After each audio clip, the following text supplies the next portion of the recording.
Hi guys! Welcome back to my channel, and for this vlog, I'm going to answer a few questions that were sent to me through my Facebook page and my Instagram account. So without further ado, let's start with question number 1. Number 1, I have everything written on my notebook. So number 1, how to prepare for CBT. So guys, CBT stands for computer-based testing, which is a prerequisite before you can proceed with your registration under the Nursing and Midwifery Council here in the UK. Unlike the Nursing Board exam or NCLEX, it is not entirely about the things that you have learned in nursing school. CBT is mostly about the laws and the policies that involve your registration and the expectations of you if you are going to be a registered nurse here in the UK. There is a handbook for that. I've seen it. It's available on Amazon. There is also a link for the reviewers online. I think you can there will be somewhere in the NMC website. Anyway, I'm pretty sure you will be able to find somebody who knows or who has a link for those reviewers. I just don't know if those are legal, but hey. Anyway, don't go in the same road that I did, because I failed my first CBT because I did not know that it is going to be about laws and policies. I prepared for it by reviewing like I was preparing for NCLEX or for a nursing board exam. So yeah, I failed. Anyway, I redeemed myself. I'm here in the UK now. And don't feel bad if you fail first, second, third time, because delay is not always denial. Just try and try. Number 2. What does the nursing career offer? So it is a vague question, but I will answer it anyway. For me, more than the satisfaction financially, the nursing career offers so much more, like in terms of building your personality, creating your network of other professionals.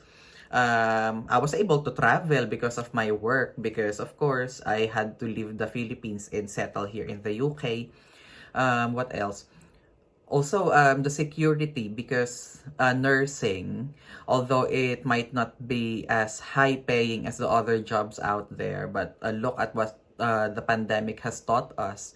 Anybody who is in the medical field will always be essential. Anybody in the medical field will always be necessary. We can probably face a zombie apocalypse and try to rebuild our communities, but the first people who will be asked to join will always be the ones who know about health and safety. So, nursing. Anyway, so much more. I think we might be able to make another vlog that will be solely about that. The just nursing. Anyway, number 3. What do nurses do in the NHS? Well, another vague question, but we will answer that. So nurses do jobs all across the NHS in so many different fields. We have nurses in the wards, medical surgical, we have nurses in the theaters, we have nurses in the clinics, in the community, specialist nurses for specialized fields like hematology, oncology, what else? There's just some learning disability nurses. You guys are amazing. I have worked with so many gastro nurses, orthopedic nurses, nurses who deal with dementia specialist nurses. Oh my gosh, salute. Ayun. Of course, there are nurses in the clinics as well. I think I have mentioned that. In school clinics, in site safety for like, what's that? Like building sites, in industries. So yeah. But the NHS being a state-funded establishment, of course, they will send their nurses where they are needed. But yeah, I'm sure you may know more about this through the NHS website. I might actually link it down below. Number 4, how much money should I bring? So I think this is if you have to come from the Philippines. Anyway, yeah, when it was my time in 2000 and something, in 2000 and something, I only brought about 300 pounds with me because I knew that the trust will shoulder my travel expenses and will give me some money to start with. So yeah, I only brought 300 pounds and that was actually more than enough. The first month that I was here in the UK, I only lived on I think about 800 pounds. That was the money that they gave us when we arrived here. Our first month of rent was paid for us already. And so I just started doing buying groceries, starting with a few little furnitures or cutleries, crockery, cookware, knives, mga ganon. Yeah. And then the 300 pounds that I brought with me from the Philippines, I just had to return it to my mother. So that, I mean, I didn't even get to touch it. I was not that spendaholic yet when I first came. You don't have to bring so much really because before coming here, all your flights, your flights and your accommodation should have been arranged already. Even now that we are in a pandemic, your accommodation for isolation should have been sorted out for you, so you don't have to worry about that.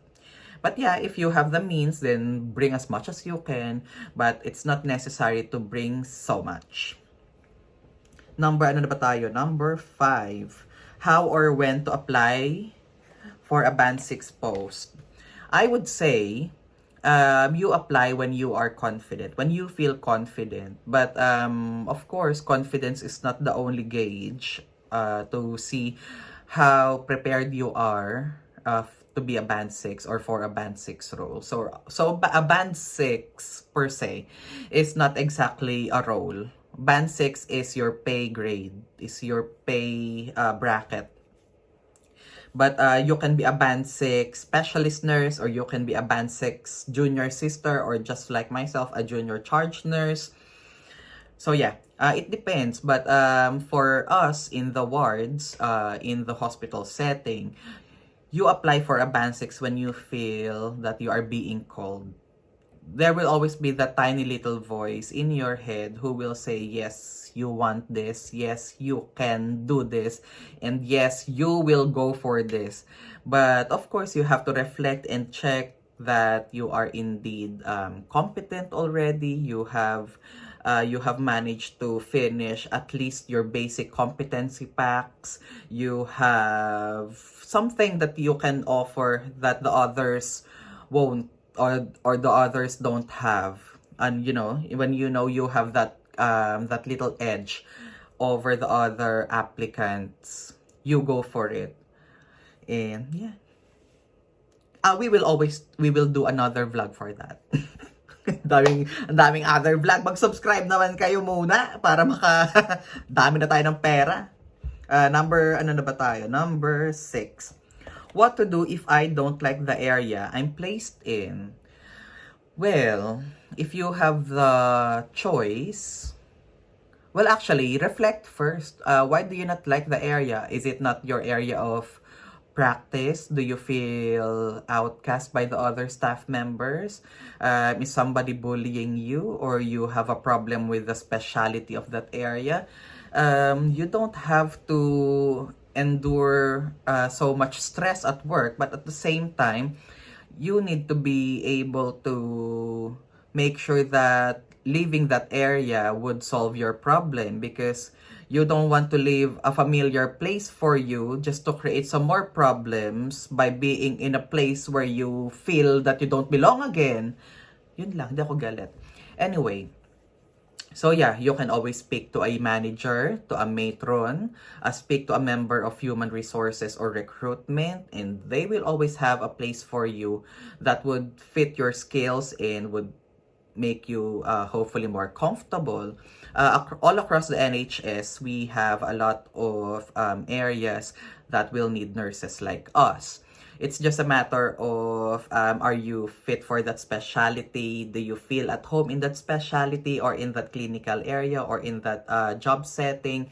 But you know, you always have the option. So I would suggest you do your research first and then you try to weigh your options and go for the best option that that calls you. Yung mga ganun ba? Anyway, actually, I think this video is going to be too short for me to discuss this, but drop me a message on Instagram. It is at Din Villarante, and I will try to help you if I can. Walang bayad, because I'm cute. Number 7, how to apply for ILR. Yes, guys, ILR is your indefinite leave to remain. Ako, I have received my ILR in, I think, when was it? April. I applied in January because January this year, 2021, was my 5th year here in the UK. And then, in the old process, I can only renew my work permit for 2 times. So that's gonna be 6 years. So I had to apply for ILR before my 6th year ends. And then, no, mali pala, 6th year na nga. Yun. Anyway, so to apply for ILR, you just have to go to gov.uk and look for indefinite leave to remain.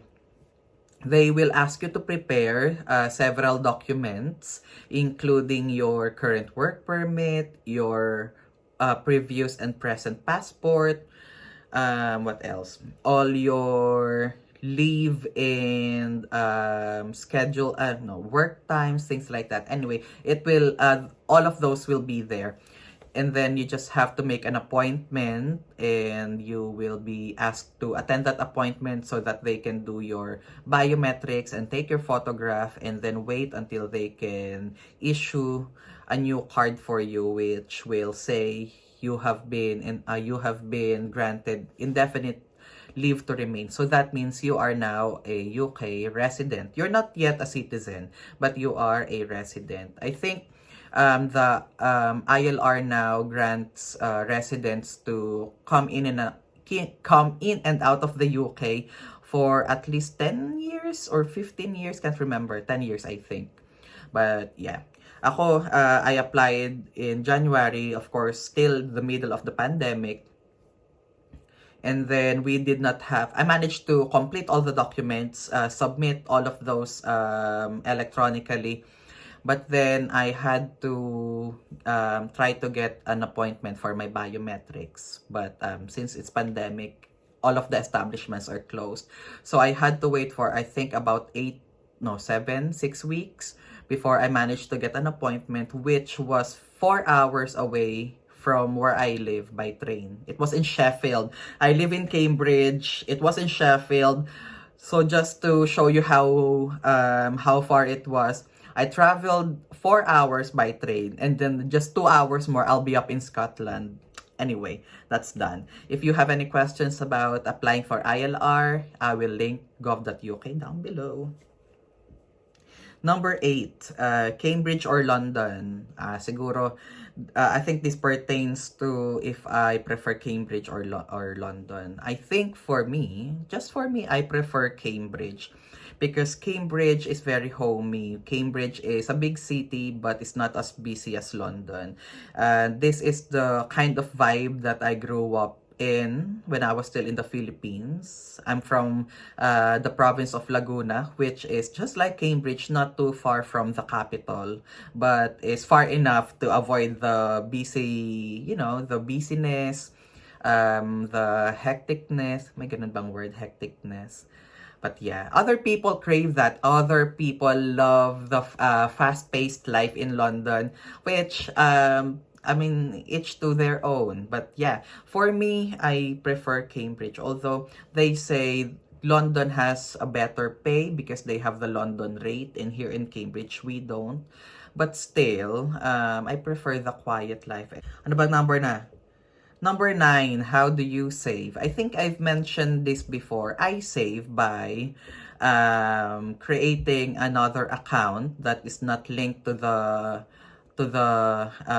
bank that not linked to the bank where I get my salary sent to. So as soon as my salary goes into my bank account, then that bank account sends a portion of it, my savings, to another bank account, which is more like a time deposit. I will not be able to touch it, but yeah. Ganun lang. And of course, prioritization. You don't have to deprive yourself, but you have to make sure that you have enough to get you through the rainy days. Ako, for myself, I always believe that I will be, I can sleep comfortably knowing that I have at least 3 or 4 months worth of salary in the savings. Yun, just in case. But of course, we're not looking forward to some tough times, but those can be inevitable. So better be prepared. Number 10 na pala. Have you experienced racial discrimination? Yes, I have. I have experienced racial discrimination. There was a time I was still a Band 3 healthcare assistant. I wasn't a registered nurse yet. There was a patient. I thought he might be a little confused, but no. He had perfect mental capacity. He knew what he was saying. He was like, "Where did you come from?" I said, "Oh, I'm from the Philippines, sir." All right. Why don't you go back to your country? Just taking our jobs. Huh? Taking our jobs. And syempre, I tried to brush it off. But then, of course, I cannot just let him be like that. Maybe not to myself. Of course, not to myself. And hopefully not to anybody else. So I said, What is your job, sir?" And then he said, "I'm a bus driver." I said, "Well, you see, I work here in the hospital. I'm not trying to be a bus driver. So how can you say I'm trying to get your job?" So, yun. Needless to say, he got more mad. He got more angry. But yeah. I think I gave him a piece of my mind. Number 11, can you do a British accent? No. I try learning to adapt a British accent, but no, I cannot. And I don't want to force it. Other people were able to adapt the British accent, but I don't want to make myself sounding fake. Some people do it very well. Ako talaga, for myself, no, I cannot. However, though, I'm more particular with grammar. Some people will say grammar is not everything. It's not the measure of your intelligence. No, it's not. But with our job as nurses, of course, it matters. It may not be the sole thing that matters, but it matters very much. My grammar's not perfect. I always slip through the cracks a lot of times. But as much as possible, I always try to improve pronunciation, grammar, and especially when I have to do nurses' notes or emails to my colleagues or referrals to other establishments. I always observe, the proper capitalization, punctuations, and yeah, all those.